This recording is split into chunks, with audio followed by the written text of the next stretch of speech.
The Participants, Chapter 24, Zack, Iteration 144. He slumped in the chair, making himself forget his circumstances. Eric had gone with Drake and Bridget to bury Lacey, grumbling that the others didn't know how to make a body disappear. Griff stood outside the barn, looking uncomfortable, leaving only the man named Ingrid to watch him. Ingrid moved closer. "Why did you come back?"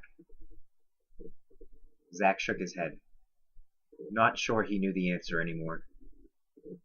Ingrid leaned closer. "Can you endure the torture in the dark? I will return to free you in a few weeks if you can." Zack shook his head. He could not bear it, not for a moment longer. Ingrid came closer still, until his lips were by Zack's ear. "There is something else I can do. Something that will stop all of this." He heard Ingrid lick his lips. "I have the power to open the sky." Zack twisted around to look at Ingrid. "The Creator opens the sky." "No, Hess," Ingrid whispered. "I open the sky, in world after world. The Creator isn't out there waiting for our reports.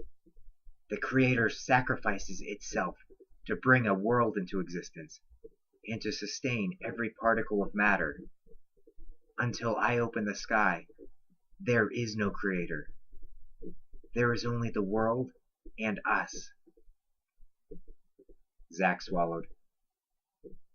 "You can end the world. If I had known what was done to you last iteration, I would have opened the sky sooner. If you cannot bear what is done to you, I will stop this iteration now. 7 billion people live on this world. Even if only 1 in 100 is truly happy, that is 70 million lives that want to live," Zack thought. He shook his head. "You can't do that. You can't just kill every person in existence. They will never know a moment of pain. Between one moment and the next, they will simply cease to exist. It is the fate of everything that is made to one day be unmade, Hess. You can't kill creation to save me. They're not real. You are." Zack shook his head. "Everyone keeps saying that. But what makes us any different from them? Just because we don't die? That's not enough." "No, Hess. We are so much more than these creatures. Every particle of their matter is sustained by the Creator's essence. But we are more than that. We're not sent here to observe for the Creator, Hess. We are the Creator. Tiny slivers of the Creator, embedded within the world to experience our creation." "Don't do it, Ingrid," Zack said. "No matter what they do to me. No matter what I say. I don't want you to do it because of me." Eric's voice boomed from the barn door. "Why all the whispering, Ingrid? Do you have secret business with Hess?" She strode inside, hard eyes skewering Ingrid. "Here I was thinking Griff must be our rotten apple. Never considered the possibility that you organized this whole operation just to make sure we failed. Is that how things stand here?" Ingrid sneered at Eric. "Your mind is twisted from your hobbies. Remember the role I played last time. Ask yourself if it makes sense for me to betray the cause I started and championed. I still think you released Hess, so that you wouldn't have to follow the rules we established.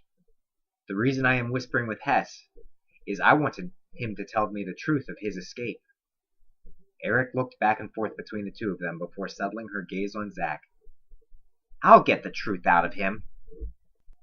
"No," Ingrid said. "You will make him say the words you plant in him." Eric's hand drifted closer to the holster at her waist. "Car's coming!" Griff shouted. Get rid of them, Eric said. From outside, the sound of the approaching car grew louder. Eric scowled at him.